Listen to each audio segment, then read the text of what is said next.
Em nome do Pai que me criou, do Filho que me resgatou e do Espírito Santo que me santificou, divina vontade reina na minha vontade. Ó minha mãe, eu te amo e tu me amas, dá-me um gole da divina vontade para minha alma. Me abençoa, mãe, para que todas as minhas ações sejam feitas diante de vossos olhos maternais. Vinde, Espírito Santo, vinde por meio da poderosa intercessão do Imaculado Coração de Maria, vossa amadíssima esposa e nossa mãe. Amém. Livro do Céu, volume 4, 2 de outubro de 1900. Estado de vítima pela Itália e Corato. Temendo que não fosse mais vontade de Deus meu estado, ao vir o bendito Jesus, disse: Quanto tempo que já não seja, quanto temo que já não seja vontade teu, teu estado, porque vejo que me faltam as duas coisas principais que me haviam atado, isto é, o sofrimento e a presença. Na verdade, quanto temo que já não seja tua vontade o meu estado. E ele: Minha filha, não é que não queira ter-te mais neste estado, senão como quero castigar ao mundo. Por isso não venho e te faço faltar ou sofrer. E eu: Para que estou neste estado? E ele: Tua posição de vítima e teu contínuo esperar me desarmam os braços, porque tu não me vês, e eu, em troca, te vejo muito bem, e numero todos os teus suspiros, tuas penas, teus desejos de me amar, e este teu estar todo atenta em mim.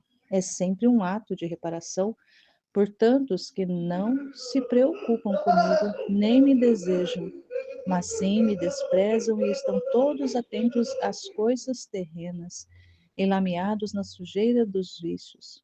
Então, seu estado sendo totalmente oposto ao deles, vem sempre a desarmar a justiça, tanto que ter você neste estado e começar as guerras sangrentas na Itália me resulta quase impossível.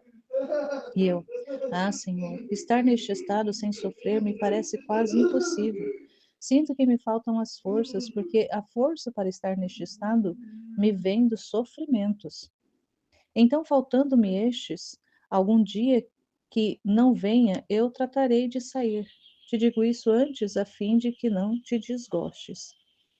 Aqui a Luísa está associando a força de permanecer no estado de vítima, ela está dizendo que vem do sofrimento em si, mas não é. A força vem do próprio Deus, vem do próprio Jesus. Não é o sofrimento que fortalece, mas é a ação de Deus no sofrimento, que ela ainda não entendeu. E ele: sim, sim, sairá deste estado quando começar a matança na Itália. Então te suspenderei de tudo. Enquanto dizia isto, fazia-me ver as guerras ferozes que deverão acontecer, tanto entre os leigos como aquelas contra a igreja. O sangue inundava as cidades, como quando há uma chuva densa, como quando há uma chuva densa. Meu pobre coração se retorceu pela dor ao ver isto.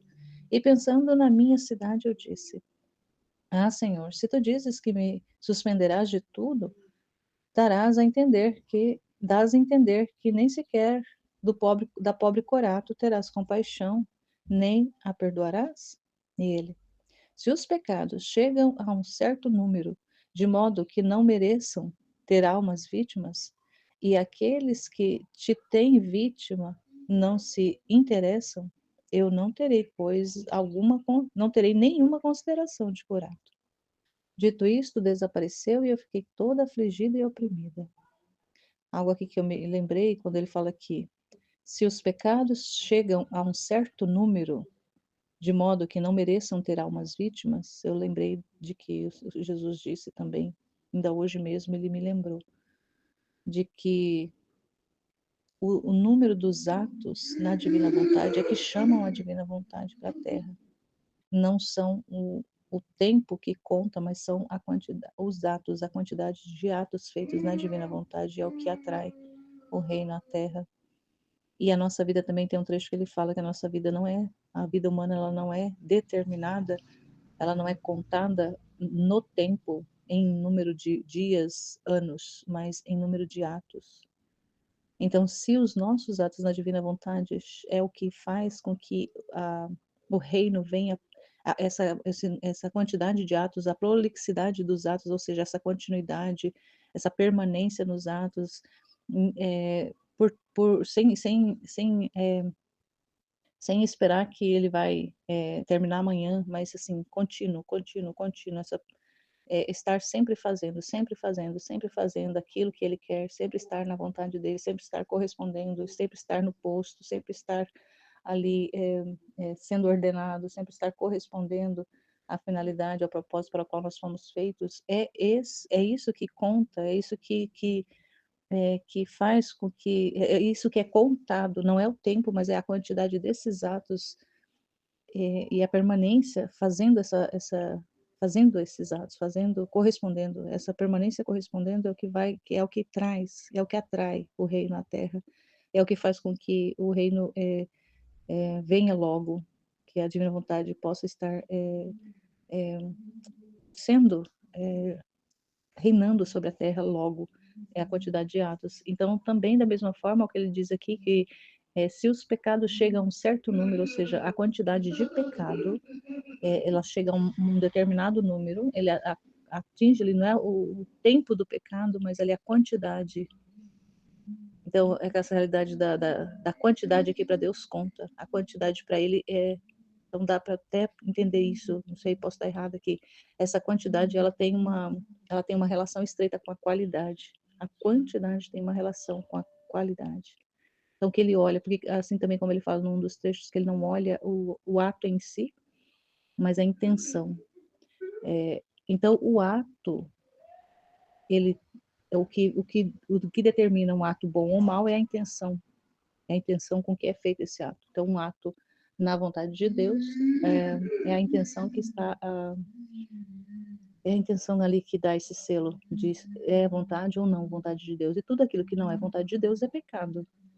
Tudo aquilo que foge à vontade de Deus é pecado. Então, quando esses atos fora da vontade de Deus chegam a um certo número, chega ao ponto de não merecer mais que hajam almas vítimas. As almas vítimas são essas que aplacam a justiça, assim como a Luísa foi. Teve e há ainda muitas almas vítimas. Houve no decorrer da história, mas ainda há muitas almas vítimas sobre a terra. Então, se chega o número dos pecados chega a um ponto que não mereça mais haver almas vítimas, ele retira essas almas vítimas e castiga de forma inexorável. Então, que realmente os nossos atos na divina vontade possam ser atos reparatórios mesmo, de reparação mesmo, para que a justiça de Deus não se torne mais inexorável como foi no passado, como foi antes da redenção, como era antes da vinda de Jesus, porque agora nós temos Jesus, Ele está no meio de nós. O Senhor esteja convosco, Ele está no meio de nós, Ele está conosco. Então, me lembrei dessa informação. Achei importante considerar aqui. Mas é importante também, nesse trecho, que a Luísa ela considera ali como se essa força dela viesse do sofrimento, mas ela esquece que é Jesus mesmo. A força dela é o próprio Jesus. Ele não vindo, ela não estando sofrendo, a justiça está agindo. E ela, só o fato dela aceitar, porque ela pode não estar sofrendo, ali o estado de vítima dela causar sofrimentos, dores, quando ele comunica as penas, ela experimenta a amargura, ele derrama a amargura nela, ela sofre bastante, ela relata em várias partes que ela chega ao ponto até mesmo de quase desfalecer. Eu tive que parar para atender uma ligação, acabei perdendo aqui o raciocínio, mas tem vários elementos aqui que ainda dá para meditar, mas eu vou para o outro texto, que é o do dia 4 de outubro de 1900. Jesus sofre ao castigar o homem, porque são suas imagens. Tem que parar de novo. Então, vamos ver agora se consigo continuar. Depois de ter passado um dia de privação e com escasso sofrimento, sentia-me convencida de que o Senhor não queria ter-me mais neste estado. No entanto, a obediência, mesmo nisto, não quer ceder, e quer que continue a estar nele, ainda que deva morrer. Seja sempre bendito o Senhor, e em tudo seja feito seu santo e amável querer. Então, esta manhã, ao ver o bendito Jesus, fazia-se ver em um estado que dava compaixão. Parecia que sofria em seus membros e seu corpo era cortado em tantos pedaços que era impossível numerá-los. E com lastimosa voz dizia: Minha filha, o que sinto? O que sinto? São penas inenarráveis e incompreensíveis à natureza humana. É carne de meus filhos que é dilacerada, e é tanta dor que me sinto dilacerar minha própria carne. E enquanto isso gemia e doía. Eu sentia-me enternecer ao vê-lo neste estado, e fiz tudo o que pude por compadecê-lo e rogar-lhe que me participasse suas tristezas. Agradou-me em parte, e apenas pude dizer-lhe: Ah, Senhor, não te dizia eu que não lançasse mão de castigos, porque o que mais me desagrada é que ficarás ferido nos teus próprios membros? Ah, desta vez não houve modos nem orações para aplacar-te.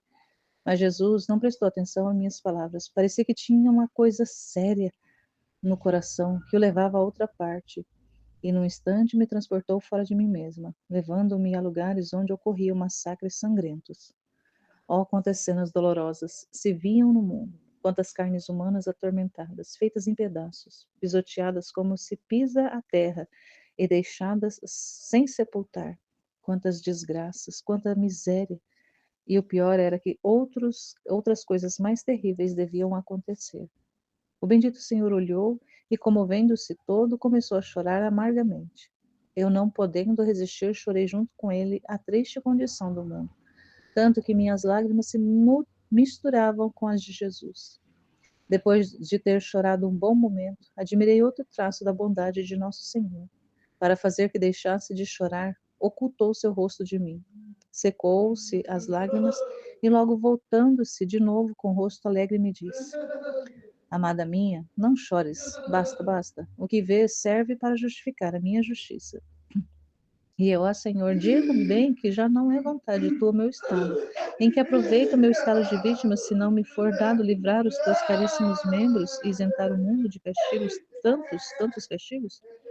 E ele: Não é como você diz. Também eu fui vítima, e apesar de sê-lo, não me foi dado livrar ao mundo de todos os castigos. Abri-lhe o céu, o livrei da culpa, sim. Levei sobre mim suas penas, mas é justiça que o homem receba sobre si parte daqueles castigos que ele mesmo se atrai pecando. E se não fosse pelas vítimas, não só mereceria o simples castigo, ou seja, a destruição do corpo, mas também a perda da alma. E eis a necessidade das vítimas, que, quem se quiser servir delas, porque o homem é sempre livre na sua vontade, pode encontrar o perdão da pena e o porto de sua salvação. Ah, e eu, Senhor, como gostaria de ir antes que avancem mais estes castigos. E ele: Se o mundo chega a tal impiedade de não merecer nenhuma vítima, seguro que te levarei. Ao ouvir isto, disse: Senhor, não permita que permaneça aqui e assistir a cena tão dolorosas. E Jesus quase me repreendeu, acrescentando: Em vez de me pedir que os liberte, você diz que quer vir. Se eu levasse todos os meus, o que seria do pobre mundo? Certamente não teria mais o que fazer com ele, e não lhe teria mais nenhuma consideração. Depois disso, eu pedi por várias pessoas. Ele desapareceu e eu retornei em mim mesmo. Olha que importante. Jesus falando, ela querendo morrer para não ver tanto sofrimento, tanta carnificina, tantos castigos, a justiça agindo.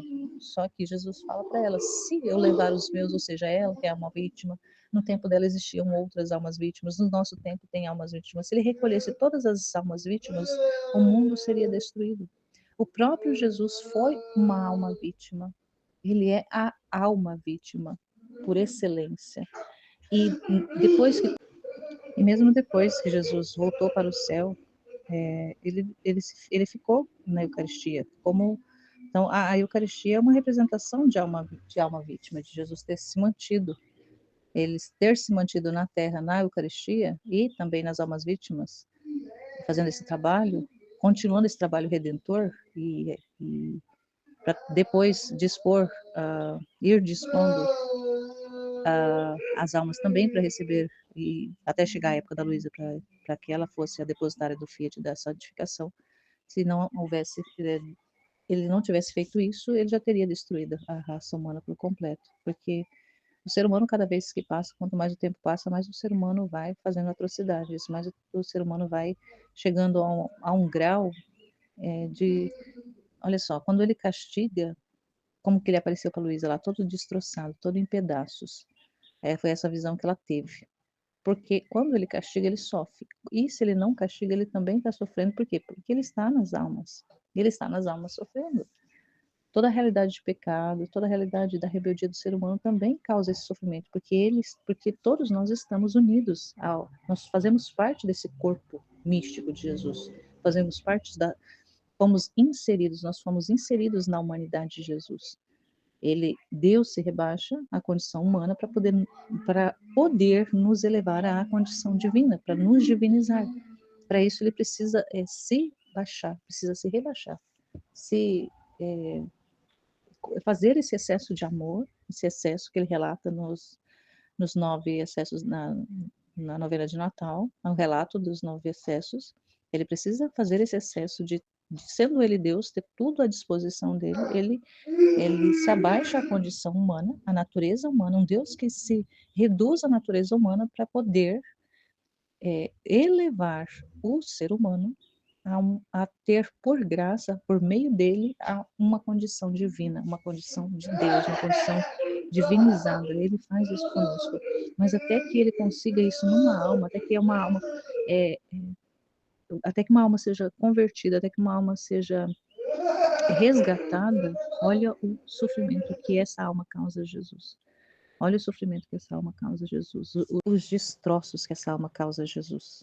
Então não é pouca coisa, não é brincadeira isso que ele faz, que ele fez e que ele continua a fazer por cada um de nós. Então é importante a gente compreender isso e saber que, dando nossa vontade para Deus, nós estamos cooperando com esse plano de resgate da humanidade, de resgate das almas, de resgate dos seres humanos, ao mesmo tempo que ele está trabalhando na nossa alma também, porque a nossa alma está nesse processo de purificação também, está passando por esse processo de transformação. À medida que nós estamos cooperando com Deus, dando livre acesso e espaço da vontade dele agir na nossa vida, a nossa vida também vai sendo transformada, porque não é de uma hora para outra que isso acontece, a transformação. Claro que ele tem o poder de fazer um milagre e fazer a transformação da nossa vida de uma forma imediata, de uma forma... Mas ele age mais na ordinariedade, porque Deus, ele é ordenado. Então, essa ordinariedade, essa ordem com qual ele trabalha, é o que ele faz também conosco. Vai trabalhando na nossa vida aos poucos, aos goles. E à medida que vai trabalhando também, nós tendo a consciência de que a gente está cooperando com Deus, somos também, na divina vontade, somos essas almas reparadoras, porque quando a gente dá nossa vontade, a gente vai abrindo mão das outras coisas, porque não tem como a gente desejar viver essa vida com Deus, estar com Deus, dar nossa vontade para Ele, deixar Ele livre na nossa alma e também, ao mesmo tempo, querer fazer as coisas do jeito da gente. Não tem como. Ou a gente faz do nosso jeito, ou a gente faz do jeito de Deus. Ou seja, ou a gente se entrega para que Ele faça em nós o que Ele quer. Então, isso é importantíssimo. Mas quando a gente está passando pelo processo, não é fácil, é complicado. E o que a gente vê, as pessoas, elas querem, elas estão escolhendo ter o gozo das coisas aqui na Terra, as conquistas aqui na Terra. Ontem ainda, sentada ali na frente de casa, por causa do calor aqui que está começando de novo, e a gente debaixo da árvore na frente de casa, e eu olhando uma situação, uma circunstância, que é uma realidade, eu observei.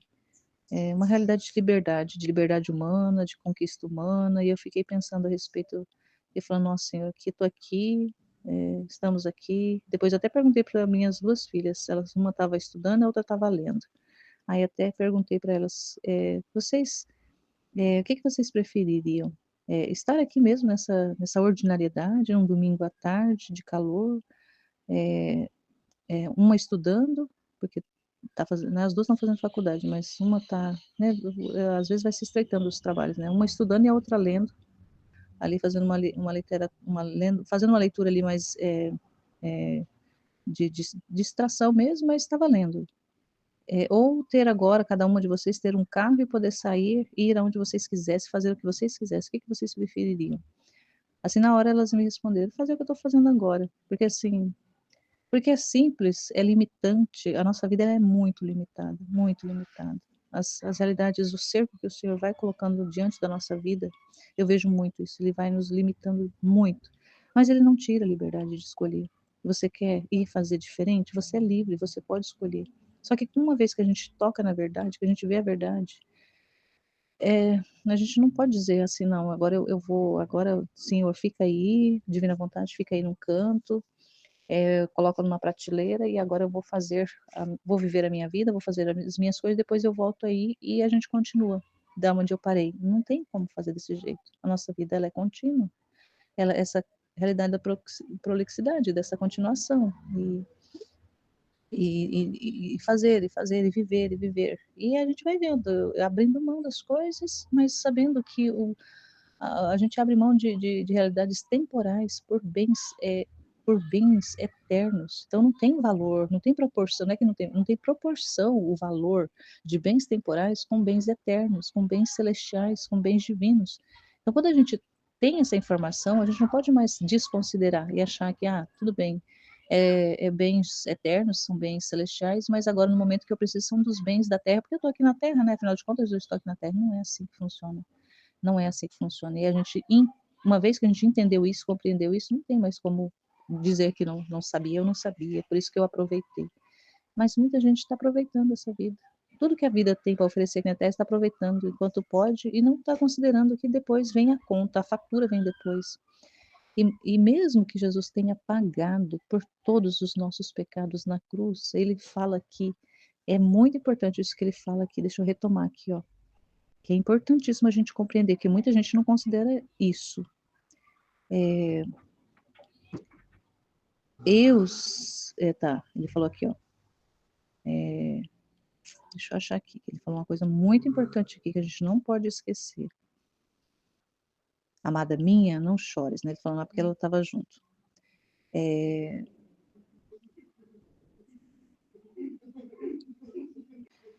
vai dizer aqui, eu também, né? Eu fui vítima, Jesus dizendo, eu também fui vítima, e apesar de ser, porque ela estava reclamando de que, o que adiantava ela ser vítima se mesmo assim ele continuava castigando? E ele vai dizer para ela, isso aqui é muito importante a gente compreender, porque muita gente não entende isso ou até nega essa verdade. E aqui ele está abrindo essa verdade para nós hoje, querendo confirmar nosso coração. Eu também fui vítima, e apesar de sê-lo, ou seja, de ser vítima, não me foi dado livrar o mundo de todos os castigos. Ele não foi dado, porque tem um dos trechos que ele fala que a divina vontade deu para ele a redenção, alcançou, deu o poder dele alcançar a redenção, dele, né, o amor, na verdade foi assim, eu não lembro agora exatamente os termos do texto, mas ele fala lá que ele tinha o poder sobre o amor, mas não tinha sobre a justiça, quer dizer, a justiça iria continuar trabalhando. Então, o desejo de Jesus, quando ele veio à Terra, era de livrar, igual muita gente acha que ele pagou por todos os pecados, então eu posso continuar pecando à vontade, só me arrepender no último dia que tá tudo certo, porque Jesus já pagou por todos os meus, já pagou por tudo, já pagou a conta já tá paga, então eu posso gastar à vontade, mas não é assim. Ele pagou a conta, sim, mas o homem continua a gastar a vida. Então, ele recuperou a vida com V maiúsculo para nós. Ele devolve a vida para o homem que estava perdida. Ele abre o céu, como ele falou, abrir o céu, e ele veio da culpa original. Ele levou sobre ele essas penas, mas a justiça é justiça que o homem receba sobre si parte daqueles castigos que ele mesmo atrai pecando, porque o homem continua pecando. Então, se o homem continua pecando, se o homem, ele atrai sobre ele a justiça de Deus. Então, não tem como dizer assim, meu pecado já foi pago, então eu posso viver, aproveitar a vida que já está tudo certo. Não. Ele conseguiu, com o sofrimento dele, com a vida de vítima dele, ele conseguiu abrir o céu, ou seja, ele redimiu o gênero humano, ele livrou-nos da culpa original, que era o que nos separava de Deus, que era o que impedia o acesso ao céu, à pátria de volta. Ele conquistou isso na condição de vítima, ou seja, na humanidade dele, na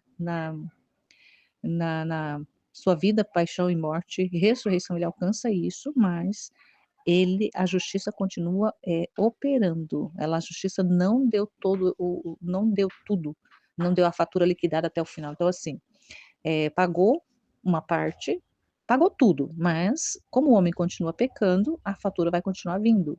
Então, o homem tem direito à vida, porque Jesus deu para nós, ele conquistou e nos dá a vida eterna, ele nos dá, mas é uma escolha nossa a vida eterna, não é uma imposição. Então, uma vez que Jesus conquistou, agora ela me pertence essa vida, então eu posso continuar fazendo o que eu quero, porque eu já tenho o passaporte carimbado. Não. Esse passaporte ele é carimbado à medida da vida que a gente vai vivendo. E a gente precisa ir permitindo o trabalho de Deus na nossa alma para ir nos purificando, porque na eternidade, no céu, na verdade, só vai entrar os puros, quando as pessoas que forem puras. Então, se a gente não se permite ter purificação, ou seja, abrir mão daquilo que a gente acha que é bonito, que é importante, que é interessante, que é conquista aqui na Terra, se a gente não abre mão disso aqui, a gente depois vai ter que passar pelo processo da purificação, do purgatório. Ou aqueles que tiverem a obstinação, se obstinarem no erro, no pecado, vai ter a eternidade para não para ser purificado, porque já não purifica, porque não vai mais entrar uma vez com. É isso. É bastante coisa, mas meu celular tá volta e meia aqui parando e eu fico perdendo e interrompendo aqui meu raciocínio. Amém, Fiat.